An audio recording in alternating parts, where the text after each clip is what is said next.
بسم الله الرحمن الرحيم.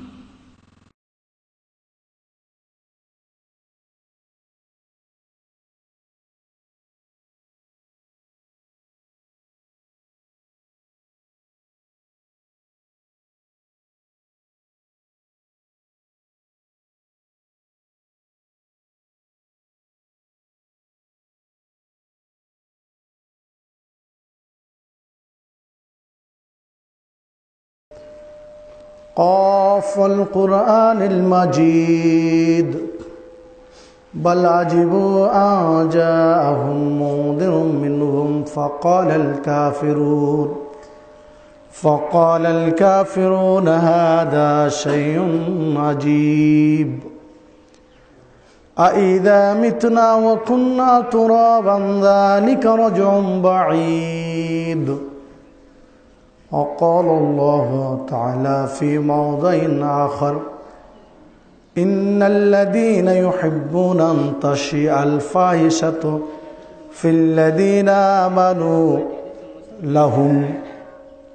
ولهم عذاب أليم في الدنيا والآخرة. وقال الله تعالى في موضع آخر تعاونوا على البر والتقوى ولا تعاونوا على الإثم والعدوان. عن أبي هريرة رضي الله عنه قال رسول الله صلى الله عليه وسلم من كان يؤمن بالله واليوم الآخر فلا يؤذي جاره ومن كان يؤمن بالله واليوم الآخر فليكرم ضيفه ومن كان يؤمن بالله واليوم الآخر فليقل خيرا أو ليصمت. رواه البخاري. وعن أبي هريرة رضي الله عنه قال رسول الله صلى الله عليه وسلم إياكم الظن فإن الظن أكذب الحديث ولا تحسسوا ولا تجسسوا ولا تناجسوا ولا تباغضوا ولا تدابروا وكونوا عباد الله إخوانا. رواه البخاري. সম্মানিত জুমা জামাতের উপস্থিতি, সর্বাগ্রে সেই মহান রব্বুল আলামিনের শুকরিয়া জ্ঞাপন করি যার অশেষ অনুগ্রহে সুস্থ শরীরে জুমার সালাতের জন্য মসজিদে সমবেত হতে পেরেছি, তাই বলে আলহামদুলিল্লাহ। অতঃপর দরুদ ও সালাম বর্ষিত হোক সর্বকালের সর্বশ্রেষ্ঠ মহামানব সৈয়দুল মুরসালিন খাতামুন নবীন নবী মুহাম্মদুর রাসূলুল্লাহ সাল্লাল্লাহু আলাইহি ওয়াসাল্লামের প্রতি। সম্মানিত উপস্থিতি, আমি আপনাদের সামনে কোরআনুল কারীমের একটি আয়াত পেশ করেছি। রাসূলুল্লাহ সাল্লাল্লাহু আলাইহি ওয়াসাল্লামের মুখনিসৃত বাণীর মধ্য হতে দুটি হাদিস পেশ করেছি। এর আলোকে আজকে আমার আলোচনার বিষয়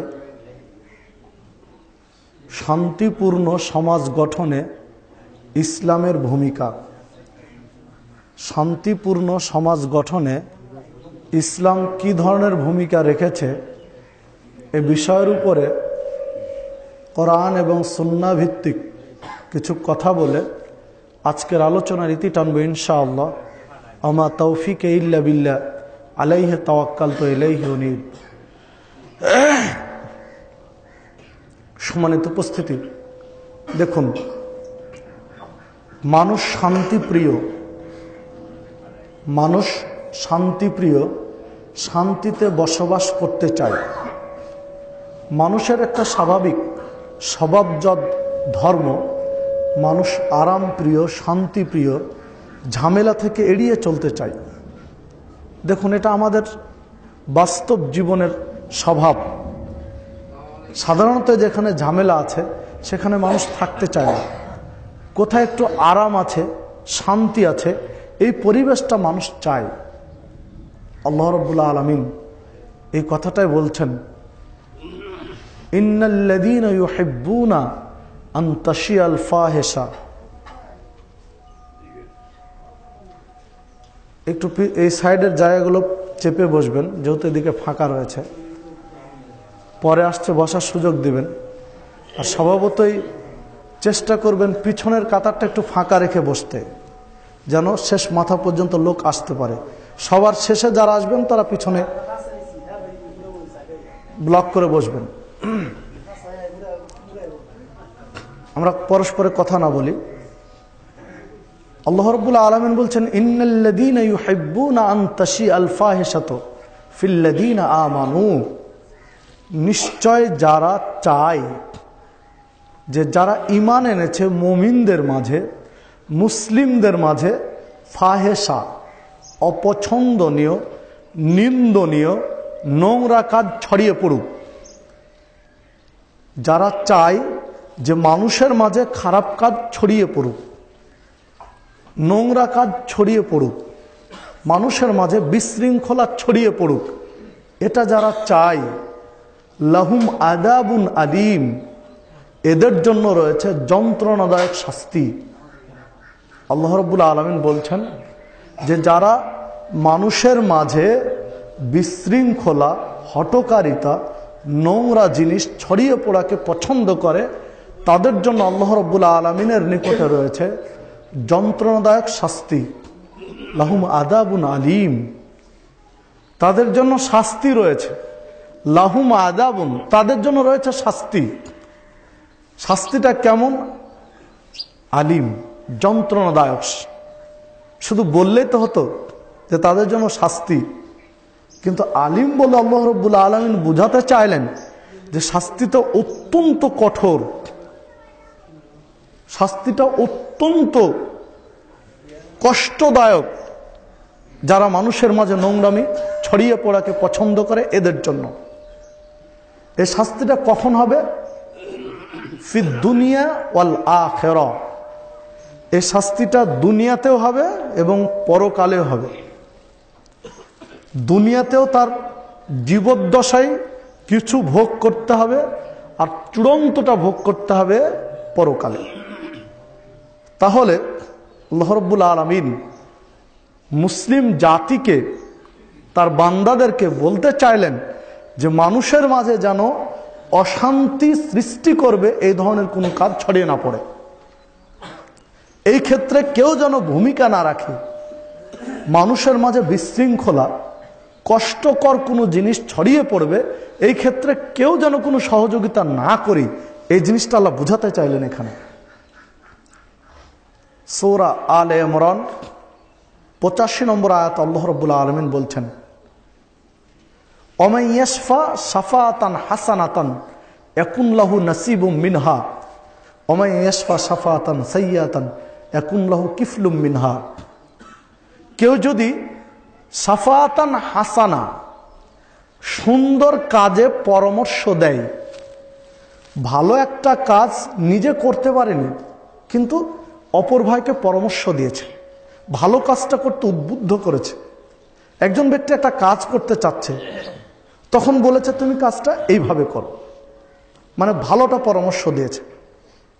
আল্লাহ রাব্বুল আলামিন বলছেন, ইয়াকুন লাহু নাসিবুম মিনহা, তার জন্য রয়েছে ওই ভালো কাজের একটা অংশ তার আমলনামায় আছে। মানে ওই ভালো কাজটা করে ধরুন আমি একজনকে নিষেধ করলাম যে ভাই হালাল রুজি খান, এসব অখাদ্য হারাম খাবার কেন খাচ্ছেন, অযথা এসব নেশা জাতীয় ধূমপান বা জর্দা বিড়ি খেয়ে আপনার শরীর কেন ক্ষতি করছেন, ছেড়ে দিন এগুলো।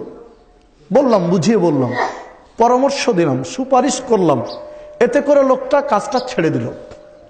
আল্লাহ রাব্বুল আলামিন বলছেন, ইয়াকুন লাহু নাসিবুম মিনহা, ওই কাজটা ছেড়ে দেওয়ার ফলে যত নেকি হবে, পরামর্শ দেওয়ার কারণে, তাকে উৎসাহ দেওয়ার কারণে, ভালো কাজে উদ্বুদ্ধ করার জন্য ওই ছেড়ে দিয়ে যা নেকি পেয়েছে এই লোকটি সমান পরিমাণে নেকি পাবে। সুবহানাল্লাহ।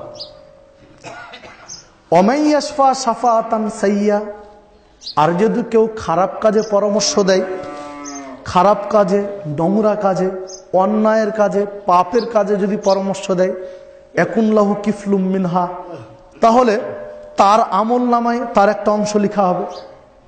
আমি যদি মানুষকে খারাপের দিকে উদ্বুদ্ধ করি, তাহলে আমারও আমল নামায় ওই খারাপ কাজটা করার কারণে যে নেকি হয়েছে, আমিও তার একটা অংশ পাবো।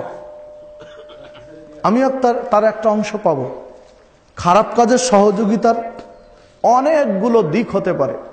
যেমন একটা দিক, ধরুন যে উদাহরণটা দিলাম, সেখানে কয়েকজন মানুষের মাঝে একজনকে আপনি পরামর্শ দিলেন যে ভাই এগুলো খাবার হারাম খাদ্য, তামাক বিড়ি জর্দা এগুলো হারাম খাদ্য, ছেড়ে দিন।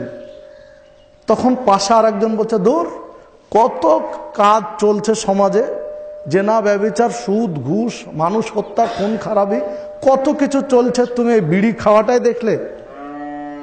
কিছুই করিনি, কিন্তু আমি এ ধরনের একটা কথা বললাম, মানে প্রকারান্তরে আমি তাকে সাপোর্ট করলাম, মানে তার বিড়ি খাওয়াটা, জর্দা খাওয়াটাকে আমি উৎসাহ দিলাম। আমি তাকে খেতে বলিনি, কিন্তু তার মুখের উপরে কথাটা বলেছি যে কত সমাজে অন্যায় কাজ রয়েছে, তুমি এটা দেখতে গেলে, আগে ওগুলো ঠেকাও, এগুলো না হয় পরের বিষয়। মানে আমি এই কথাটা বলার কারণে যে খাবারটা খাচ্ছে ও তার ভিত্তিটা একটু শক্তিশালী হলো, তার মানসিকতা একটা সুদৃঢ় হলো যে না, আমার সাপোর্টেও লোক রয়েছে, এই জন্য ওটাও ছাড়তে পারলো না। তখন ও ছাড়তে না পারার কারণে বাকি জিন্দিগি যে তার পাপ হবে এই খাবার খাওয়ার কারণে, তার পাপের একটা অংশ আপনার হবে। কারণ আপনি তাকে উৎসাহ দিতে পারতেন, আপনি পাল্টা বলতে পারতেন যে ভাই ঠিকই বলেছেন, এগুলো বাদ দেন। ও কথা না বলে কেন আপনি তার সাপোর্টে কথা বলতে গেলেন? এই ধর্মের নাম হল ইসলাম। ইসলাম এমন একটা শিক্ষা দেয়, মানুষ তো অন্যায় করা বহু দূরের কথা, অন্যায়ের কল্পনাও করবে না, এই চিন্তা ইসলাম শিখায়। অন্যায়ের চিন্তাও করবে না, এই থিওরি ইসলাম শিখায়। দেখুন রাসূলুল্লাহ সাল্লাল্লাহু আলাইহি ওয়াসাল্লাম এ বিষয়ে বলছেন, আন আবি হুরায়রা রাদিয়াল্লাহু আনহু قال قال رسول الله صلى الله عليه وسلم, আবু হুরায়রা রাদিয়াল্লাহু আনহু বলছেন যে রাসূলুল্লাহ সাল্লাল্লাহু আলাইহি ওয়াসাল্লাম বলেছেন, মান কানা ইউমিন বিল্লাহি ওয়াল ইয়াউমিল আখির, যে ব্যক্তি আল্লাহর প্রতি বিশ্বাস রাখে এবং পরকালের প্রতি বিশ্বাস রাখে, আল্লাহকে মেনে নিয়েছে এবং পরকালকে মেনে নিয়েছে, ফালা ইউদি জারাহু, ও যেন তার প্রতিবেশীকে কষ্ট না দেয়। যে আল্লাহকে বিশ্বাস করে আর পরকালকে বিশ্বাস করে, এই লোকটার উচিত তার দ্বারা যেন প্রতিবেশী কোনো কষ্ট না পায়, তার আচরণে, তার কথায়, তার চলাফেরায়, তার উঠা বসায় যেন প্রতিবেশী কোনো কষ্ট না পায়। যদি আল্লাহর পরকালকে বিশ্বাস করি, তাহলে এই মানসিকতা আপনার আমার মধ্যে থাকতে হবে। মানে একটা সুন্দর সমাজ গড়তে বলছেন আল্লাহ রাব্বুল আলামিনের নবী মুহাম্মদ সাল্লাল্লাহু আলাইহি ওয়াসাল্লাম। শান্তিপূর্ণ সমাজ গড়তে বলছেন, যে শান্তিপূর্ণ সমাজে প্রতিবেশী আর প্রতিবেশীর সম্পর্কটা হবে ভ্রাতৃত্ব সুলভ। ভ্রাতৃত্বের বন্ধনে যা অটুট থাকবে, পরস্পরের প্রতি হিংসা বিদ্বেষ থাকবে না, এই সমাজটা কায়েম করতে বলছেন মুহাম্মদ সাল্লাল্লাহু আলাইহি ওয়াসাল্লাম। এই শান্তিপূর্ণ অবস্থাটা তৈরি করতে বলছেন, যে আল্লাহ এবং পরকালকে বিশ্বাস করলে তার দ্বারা কোনো ক্রমেই যেন প্রতিবেশী কষ্ট না পায়।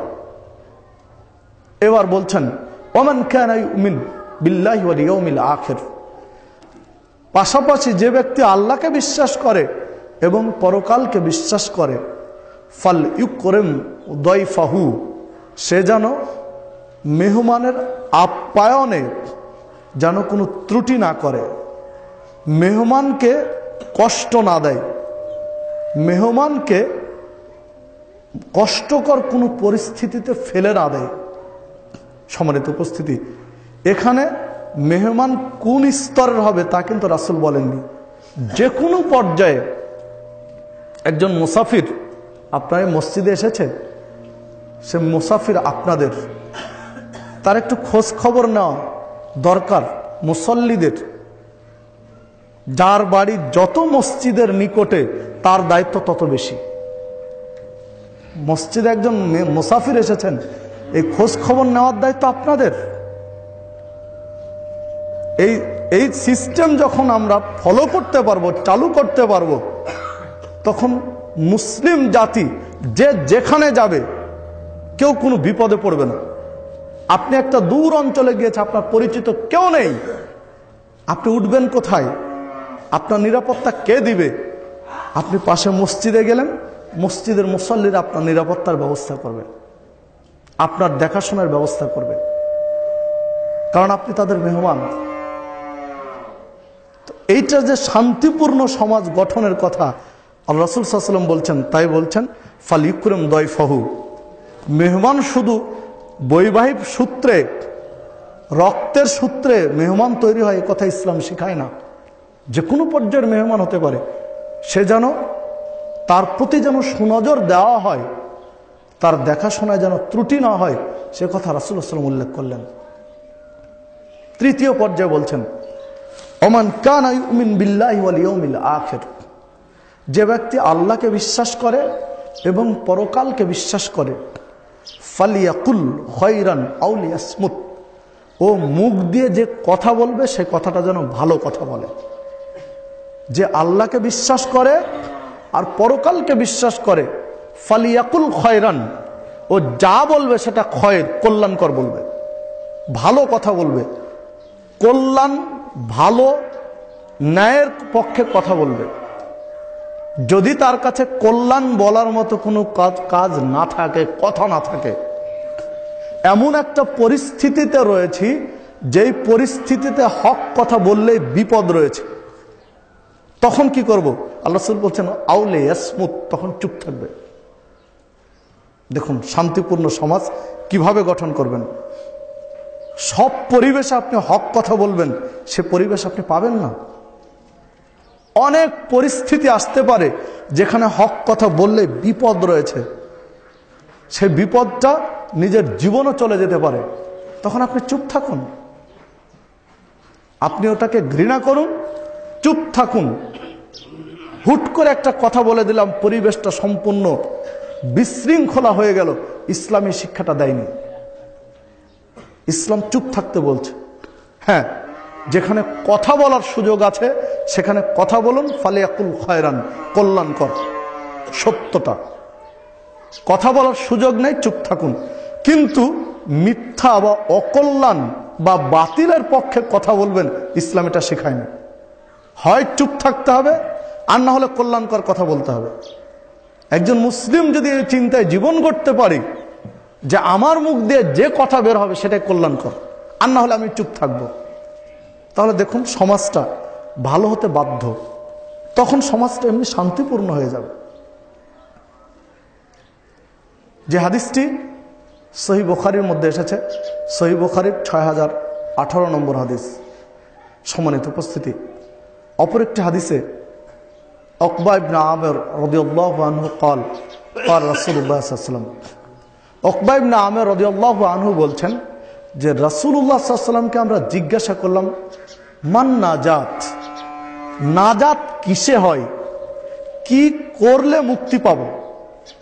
আমরা আল্লাহ রাসূলকে কোনো একদিন জিজ্ঞাসা করলাম, হে আল্লাহ রাসূল, আমাদের মুক্তির পথ কি, কি করলে মুক্তি পাবো? তখন রাসূলুল্লাহ সাল্লাল্লাহু আলাইহি ওয়াসাল্লাম বলছেন যে আমসিক লিসানাক, তোমার জিহ্বাকে সংযত রাখো। মুক্তি পেতে চাইলে জিহ্বাকে সংযত রাখো। মুক্তির যে পথ, আল্লাহ রাসূলকে জিজ্ঞাসা করলেন মান নাজাত, কি করলে নাজাত পাবো, ইহকালে পরকালে কল্যাণ পাবো, মুক্তি পাবো?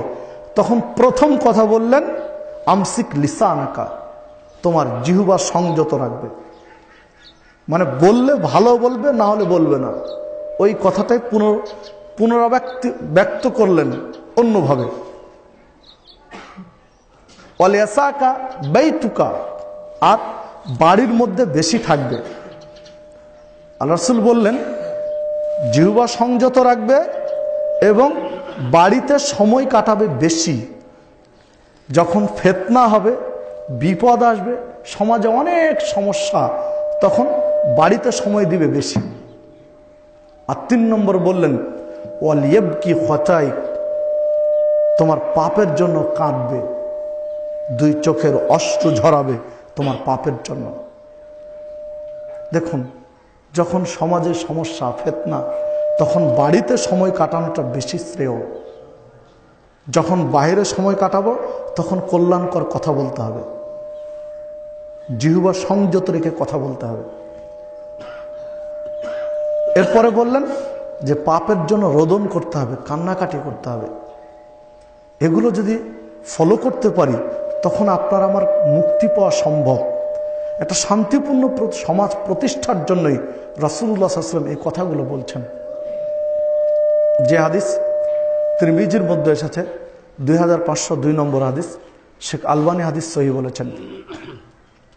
অপর একটি হাদিসে এসেছে আন আবি হুরায়রা রাদিয়াল্লাহু আনহু قال قال رسول الله صلى الله عليه وسلم, আবু হুরায়রা রাদিয়াল্লাহু আনহু বলছেন রাসূলুল্লাহ সাল্লাল্লাহু আলাইহি ওয়াসাল্লাম বলেন, রাসূলুল্লাহ সাল্লাল্লাহু আলাইহি ওয়াসাল্লামকে জিজ্ঞাসা করা হলো আন আকসারে মা ইউদখিলুন নাসাল জান্নাহ, হে আল্লাহর রাসূল, জান্নাতে যারা যাবে তাদের বেশিরভাগ মানুষের কি আমল রয়েছে যে আমলের বিনিময়ে তারা জান্নাতে যাবে? জান্নাতে যে মানুষ যাবে, তো কোন আমলগুলো, কোন কাজগুলো করলে জান্নাতে যাওয়া যাবে?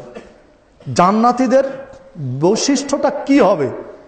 কি কাজ করার কারণে তারা জান্নাতে যেতে পারবে? বেশিরভাগ মানুষের কি আমল থাকবে যে জান্নাতে যেতে পেরেছে? তখন আল্লাহ রাসূল বলছেন তাকওয়াল্লাহি ওয়া হুসনুল খুলক, জান্নাতে যারা যাবে তাদের মূল 2টি বৈশিষ্ট্য রয়েছে। একটা হচ্ছে তাকওয়াল্লাহ, আল্লাহ ভীতি, আল্লাহর প্রতি তার ভয় আছে। জান্নাতেও যাবে কেন? কারণ আল্লাহর প্রতি ভয় আছে, যে কাজটা করে সেটা আল্লাহর ভয়ে করে। আর 2 নম্বর হচ্ছে হুসনুল খুলক, উত্তম আচরণ, সদাচরণ, উত্তম চরিত্র, সদাচরণ, এর বিনিময়ে জান্নাতে যাবে বেশিরভাগ মানুষ। আল্লাহর ভয়টা কেমন? যে হাদিস সহিহ বুখারীর 660 নম্বর হাদিসে এসেছে, আল্লাহর ভয়ের বিশ্লেষণ করতে গিয়ে, যে একজন যুবক তার এক বান্ধবীকে সে ভালোবাসে মন প্রাণ উজাড় করে।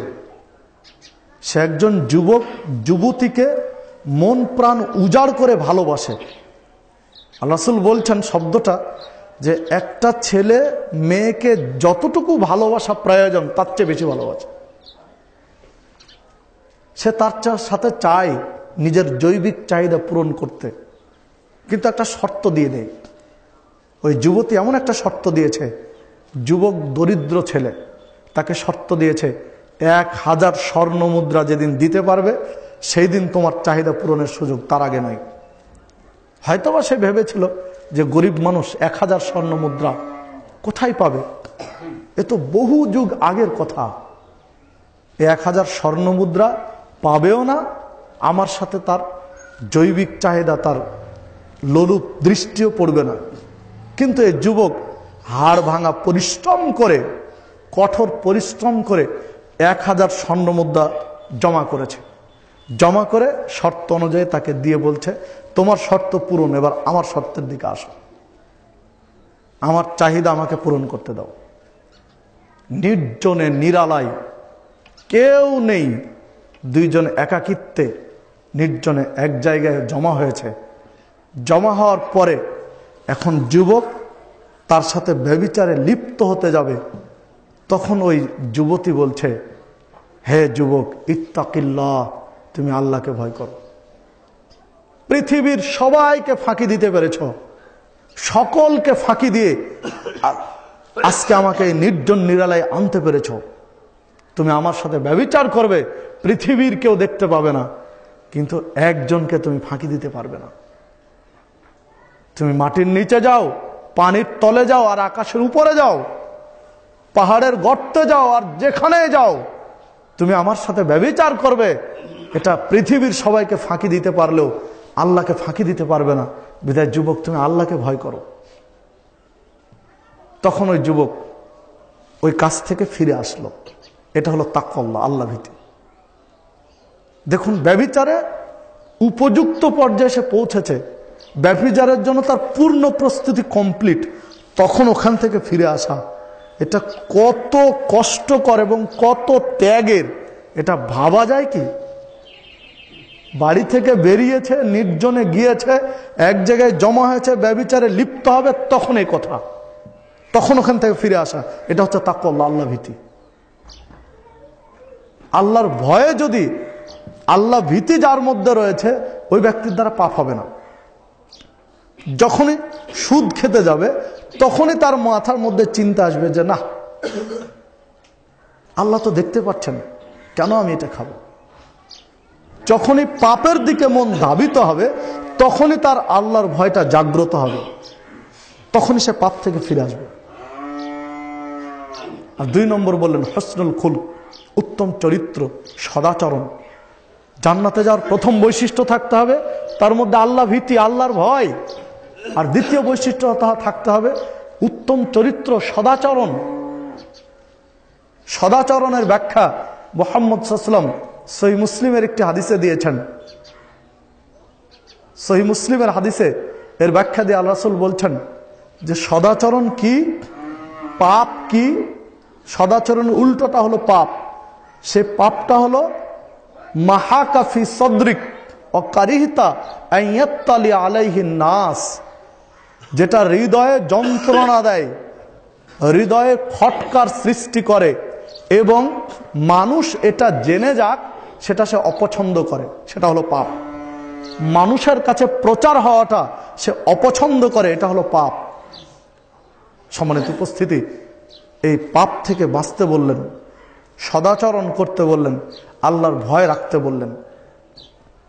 সাহাবী এবার দ্বিতীয়বার বলছেন, আল্লাহ রাসূল আন আকসারে মা ইউদখিলুন নাস আন নার, যারা জাহান্নামে যাবে, জান্নাতে যাবে এদের তো বৈশিষ্ট্য শুনলাম 2টি, কিন্তু জাহান্নামে যাবে অধিকাংশ মানুষ, যারা জাহান্নামে যাবে অধিকাংশের কি বৈশিষ্ট্য আছে, কারণ কি, এরা কেন জাহান্নামে যাবে? তখন আল্লাহ রাসূল বলছেন আল ফাম ওয়াল ফারজ, সেটা হলো তার মুখ এবং তার লজ্জাস্থানের কারণে। যারা জাহান্নামে গিয়েছে অধিকাংশ মানুষের 2টি সমস্যা রয়েছে। জাহান্নামীদের অধিকাংশেরই 2টি সমস্যা রয়েছে। কেউ মুখের কন্ট্রোল করতে পারেনি, আর কেউ লজ্জাস্থানের কন্ট্রোল করতে পারেনি। কেউ মুখ নিয়ন্ত্রণে আনতে পারেনি, কেউ লজ্জাস্থান নিয়ন্ত্রণ আনতে পারেনি। এই 2টি পাপের কারণে তাকে জাহান্নামে যেতে হচ্ছে। হাদিস আবু দাউদের মধ্যে এসেছে, 2004 নম্বর হাদিস। শেখ আলবানী হাদিস সহিহ বলেছেন। সম্মানিত উপস্থিতি, এই কথাটা আল্লাহ রাসূল অন্য জায়গায় ভিন্নভাবে বলেছেন। আন সাল ইবনে সাদ রাদিয়াল্লাহু আনহু قال قال رسول الله صلى الله عليه وسلم, সাল ইবনে সাদ রাদিয়াল্লাহু আনহু বলছেন, রাসূলুল্লাহ সাল্লাল্লাহু আলাইহি ওয়াসাল্লাম বলেছেন, মান ইয়াজমান লি মা বাইনা লাহইহি ওয়া মা বাইনা রিজলাইহি আজমান লাহুল জান্নাহ। কোন ব্যক্তি যদি, আল্লাহ রাসূল বলছেন, তোমাদের মাঝে কোনো ব্যক্তি যদি মান ইয়াজমান লি মা বাইনা লাহইহি, 2 চোয়ালের মাঝে যা আছে, 2 চোয়ালের মাঝে কি রয়েছে? জিহ্বা রয়েছে।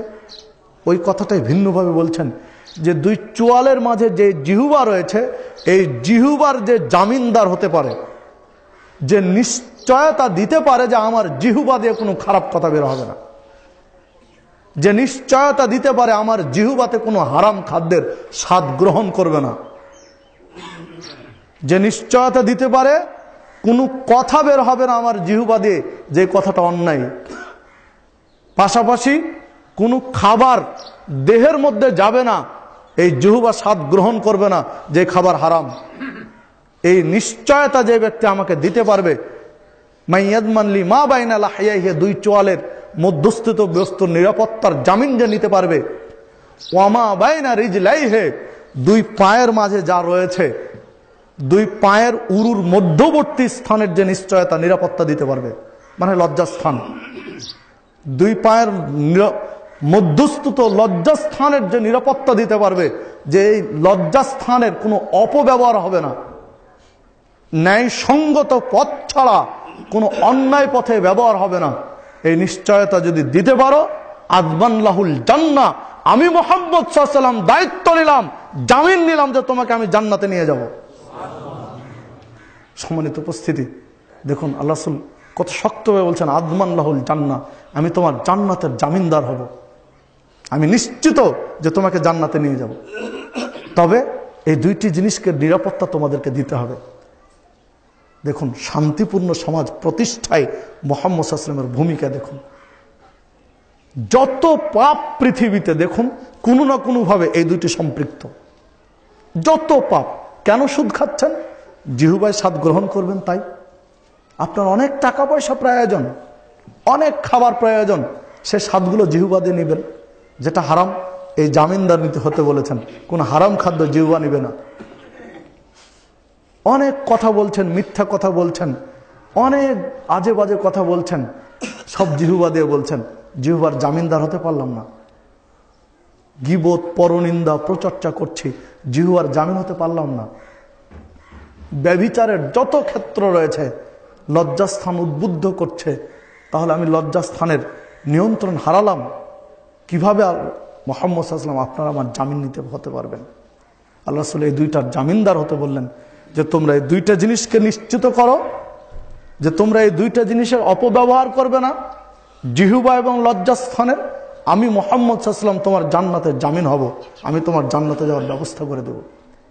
হাদিস সহিহ বুখারীর মধ্যে এসেছে, সহিহ বুখারীর 6016 নম্বর হাদিস। সম্মানিত উপস্থিতি, দেখুন শান্তিপূর্ণ সমাজ প্রতিষ্ঠার জন্যই মুহাম্মদ সাল্লাল্লাহু আলাইহি ওয়াসাল্লামের কথা বলছেন। ইমাম বুখারী তার আদাবুল মুফরাদ গ্রন্থের একটি হাদিস নিয়ে এসেছেন, 103 নম্বর হাদিস। ইমাম বুখারী রাহিমাহুল্লাহ হাদিসটিতে তুলে ধরলেন, রাসূলুল্লাহ সাল্লাল্লাহু আলাইহি ওয়াসাল্লাম বলছেন, প্রতিবেশীর মেয়ের সাথে যদি কেউ ব্যভিচার করে, প্রতিবেশীর স্ত্রীর সাথে কেউ যদি ব্যভিচার করে, প্রতিবেশী কোনো নারীর সাথে যদি কেউ ব্যভিচার করে, তাহলে পাপ এত বেশি হয়, অন্যান্য 10টা নারীর সাথে ব্যভিচার করলে যা পাপ হবে তার চেয়ে বেশি পাপ হয়। এক্ষেত্রে দূর দূরান্তে 10টা নারীর সাথে ব্যভিচার করলে যে পাপ হয়, প্রতিবেশী কোনো নারীর সাথে ব্যভিচার করলে তার চেয়ে বেশি পাপ হয়। আল্লাহ রাসূল এ কথা বলছেন। দূর দূরান্তে 10টি বাড়িতে চুরি করলে যে পাপ হয়, প্রতিবেশীর বাড়ির কোনো জিনিস চুরি করলে তার চেয়ে বেশি পাপ হয়। আল্লাহ রাসূল এ কথা বলছেন। যে হাদিসটি আদাবুল মুফরাদের মধ্যে ইমাম বুখারী নিয়ে এসেছেন, 103 নম্বর হাদিস। শেখ নাসিরউদ্দিন আলবানী হাদিসটি সহিহ বলছেন, তিনি তার সিলসিলা সহিহার মধ্যে নিয়ে এসেছেন, 65 নম্বর হাদিস। সম্মানিত উপস্থিতি, কেন এ কথা আল্লাহ রাসূল বলছেন? কেন বললেন? কেউ ভাবতে পারে যে মনে হয় ব্যভিচারকে উদ্বুদ্ধ করা হয়েছে বা চুরিকে উৎসাহ দেওয়া হয়েছে। না, আল্লাহ রাসূল বলতে চাইলেন যে প্রতিবেশী আর প্রতিবেশীর সাথে খুব খোলামেলা থাকে। বাড়ির পাশে চুরি করা সহজ, কারণ আমি যেহেতু পাশের বাড়ি, আমি সহজেই বুঝতে পারি এরা কখন বাড়িতে থাকে আর কখন থাকে না। এটা আমার নখদর্পণে, কখন বাড়ি থেকে এরা বেরিয়ে গেল আর কখন আসে, এগুলো আমি জানি। আমার জন্য চুরি করা সহজ। এই গ্রাম থেকে ওই গ্রামে গিয়ে আমি চুরি করবো, এটা খুব কঠিন, কারণ আমি জানি না এই বাড়িতে ঢুকতে হয় কোন দিক দিয়ে, পালানোর রাস্তা কোন পথে, এই বাড়ির অবস্থা কি, এদের ইনকাম সোর্স কেমন, এরা কখন থাকে, এগুলো আমি জানি না। ওটা আমার জন্য কঠিন। কিন্তু বাড়ির পাশে এটা সহজ। আমি করলাম না, আমি আর কাউকে উৎসাহ দিলাম, পরামর্শ দিলাম, সহযোগিতা করলাম, একই সমান পাপ। প্রতিবেশীর নারীর সাথে ব্যভিচার করা সহজ, কারণ চলতে ফিরতে উঠতে বসতে খুব সহজে দেখা হয়, খুব সহজে দেখা হয়, খুব সহজেই কথা বলা যায়, খুব সহজে জানা যায় এ বাড়িতে কোনো পুরুষ মানুষ নেই, এখন সবাই এরা কাজে, শুধু নারী আছে বাড়িতে, দ্রুত তার সেখানে গিয়ে ব্যভিচার করা যায়। প্রতিবেশীর নারীকে খুব সহজে প্রতিবেশী নারীর সাথে ভালোবাসার সম্পর্ক গড়ে তোলা যায়। দূর দূরান্তে গিয়ে একটা নারীর সাথে অবৈধ সম্পর্ক, যেটা আমাদের দেশে প্রেম বলে চালিয়ে দিচ্ছি, এসব প্রেমের 4 পয়সা মূল্য নেই ইসলামের কাছে। অপর নারীর সাথে অবৈধ সম্পর্ক গড়বে কোনো যুবক, অসম্ভব। এটা দূর একটা গ্রামে যাওয়া এটা খুব কঠিন, কিন্তু প্রতিবেশী একটা যুবতীর সাথে এই প্রেমের সম্পর্কে গড়ে তোলা এটা খুবই সহজ, কারণ চলতে ফিরতে উঠতে বসতে তার সাথে দেখা সাক্ষাৎ হয়।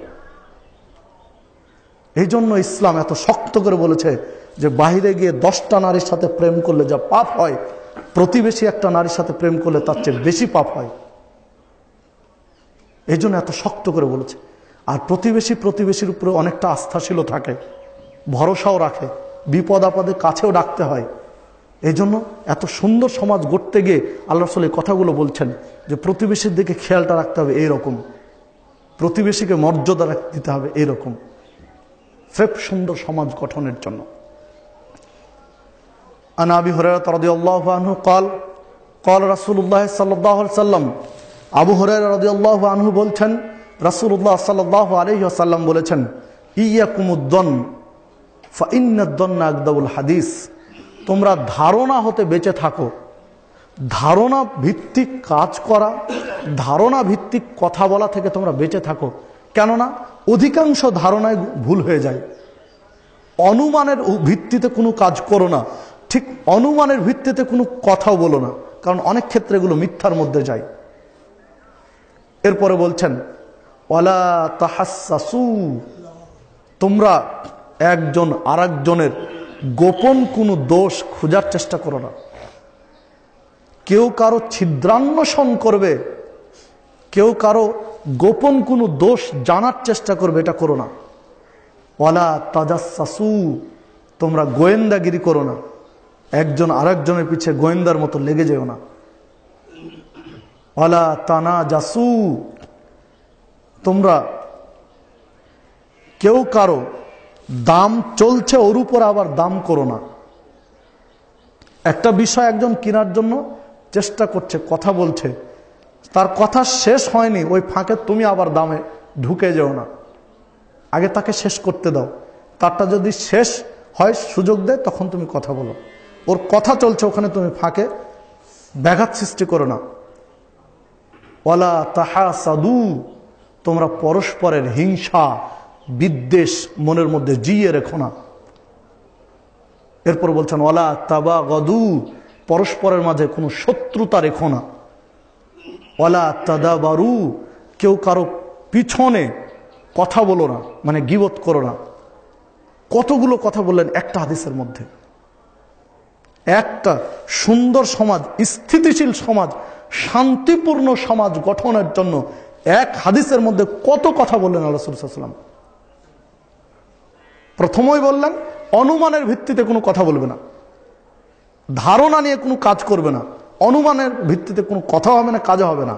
মানে ইসলামী শরীয়তের ক্ষেত্রে সন্দেহ করে কাউকে একটা কথা বলে দিবে, এ কাজ যেন না হয়। কারণ যখনই সন্দেহ করে অনুমান করে কথা বলবে, তখনই পরস্পরের মধ্যে ফাটল সৃষ্টি হবে, সমাজে বিশৃঙ্খলা হবে। তারপরে বলতে থাকলেন কারো দোষের খবর জানার চেষ্টা করো না, গোয়েন্দাগিরি করো না, দামের উপরে দাম করো না, শত্রুতা রেখো না, পরস্পরের মাঝে হিংসা বিদ্বেষটা রেখো না। এরপরে কেউ কারো পিছনে কথা বলো না, গীবত করো না। এতগুলো কথা বলার পরে এবার আল্লাহ রাসূল বলছেন ওয়াকুনু ইবাদাল্লাহি ইখওয়ানা, তোমরা সকলেই তো মুসলিম ভাই, তোমরা প্রত্যেকেই যেহেতু মুসলিম, ইখওয়ানা, তোমরা ভ্রাতৃত্বের বন্ধনে আবদ্ধ হয়ে যাও, তোমাদের ভ্রাতৃত্বের বন্ধনকে সুদৃঢ় করো, ভ্রাতৃত্বের সুদৃঢ় বন্ধনে আবদ্ধ হও, পরস্পরকে ভাই মনে করো, পরস্পরকে ভাই মনে করে সমাজকে শান্তিপূর্ণ করো। যে হাদিসটি সহিহ বুখারীর মধ্যে এসেছে ৭৪৬৪ নম্বর হাদিস। সম্মানিত উপস্থিতি, দেখুন রাসূলুল্লাহ সাল্লাল্লাহু আলাইহি ওয়াসাল্লাম আমাদেরকে বিভিন্নভাবে পরামর্শ দিলেন, উৎসাহ দিলেন, প্রেরণা যোগালেন যে যেন আমরা সমাজটাকে শান্তিপূর্ণ করতে পারি। এই কথাগুলো যদি আমরা আমাদের জীবনে, আমাদের পরিবারে বাস্তবায়ন করতে পারি, তাহলে ইনশাআল্লাহ সমাজটা শান্তিপূর্ণ হওয়া সহজ, খুব সহজে সমাজটা শান্তিপূর্ণ করা যাবে। এই জন্য মুহাম্মদ সাল্লাল্লাহু আলাইহি ওয়াসাল্লাম পরামর্শ দিয়েছেন যে পারিবারিক বৈঠক করতে। পারিবারিক বৈঠক মানে পরিবারের সদস্যদেরকে নিয়ে স্বামী কথা বলবেন, মালিক কথা বলবেন। সাপ্তাহিক হলে ভালো, সাপ্তাহিক না পারলে পাক্ষিক বা মাসিক। তবে সাপ্তাহিকের পরামর্শ আল্লাহ রাসূল দিয়েছেন। সপ্তাহে একদিন পরিবারের সদস্যদেরকে নিয়ে বসে উৎসাহমূলক কথা বলবেন। গার্জিয়ান যিনি অভিভাবক ভালো কথা বলবেন। কোনো অন্যায় হয়ে গেছে সপ্তাহের মধ্যে পর্যালোচনা করে বলবেন, এগুলো ছেড়ে দিলে মনে হয় আমাদের ভালো। এতে করে হবে কি, পারিবারিক নেতৃত্ব ঠিক থাকবে এবং পরস্পরের মধ্যে সম্পর্কগুলো গাঢ় হবে। সমাজ সুন্দর করার জন্যই কিন্তু রাসূল এই কথাগুলো বলেছেন। সম্মানিত উপস্থিতি, আসুন আমরা চেষ্টা করি প্রত্যেকেই আমাদের সমাজটা সুন্দর করতে। আল্লাহ রাব্বুল আলামিন বলছেন, ইন্নাল্লাহা লা ইউগাইয়িরু মা বিকওমিন হাত্তা ইউগাইয়িরু মা বিআনফুসিহিম, সূরা রাদ 11 নম্বর আয়াত। যে ততদিন পর্যন্ত তোমাদের পরিবর্তন হবে না যতদিন পর্যন্ত নিজেরা পরিবর্তন করার চেষ্টা না করবে। সমাজের পরিবর্তন ততদিন পর্যন্ত হবে না যতদিন পর্যন্ত সমাজের মানুষরাই পরিবর্তনের চেষ্টা না করবে। আমরা যদি পরিবর্তন করার জন্য এই নোংরামিগুলো সমাজ থেকে ঝেড়ে ফেলে ভালো করার জন্য শান্তিপূর্ণ সমাজ গঠনে যদি আমরা এগিয়ে আসি, তাহলে যেটুকু বাকি আমরা পারবো না সেটুকু আল্লাহ করে দেবেন ইনশাআল্লাহ। আর যদি আমরা না এগিয়ে আসি কোনোদিন হবে না। দেখুন, জাহেলি যুগ মানে অন্ধকারের যুগ, একদম নোংরামি ছেয়ে ছিল সমাজে। ওই সমাজে মুহাম্মদ সাল্লাল্লাহু আলাইহি ওয়াসাল্লাম মানুষকে হাতে কলমে সত্য ন্যায়ের কল্যাণের প্রশিক্ষণ দিয়ে সমাজটাকে ভালো করার যখন চেষ্টা করলেন, মাত্র 23 বছরের ব্যবধানে জাহিলি যুগটা এখন হলো স্বর্ণযুগ। ইসলামের ইতিহাসে স্বর্ণযুগ হিসেবে পরিচিত। নেই কোনো ছিনতাই, রাহাজানি, খুন খারাপি, জেনা, ব্যভিচার কিছুই নেই। অথচ এগুলো সমাজে বড় বড় সমস্যা হিসেবে চিহ্নিত ছিল সমাজে। নেশা করবে না এটা ভাবা অকল্পনীয় ছিল জাহেলি যুগের মানুষ। অথচ ওই মানুষগুলো 23 বছরের পরে হয়ে গেল একদম সোনার টুকরো। তো তারা নিজেরা চেষ্টা করে এগিয়ে এসেছিলেন, বিনিময়ে আল্লাহ দিয়েছিলেন। আমরাও যদি চেষ্টা করি ইনশাআল্লাহ আমাদেরকে আল্লাহ দিবেন।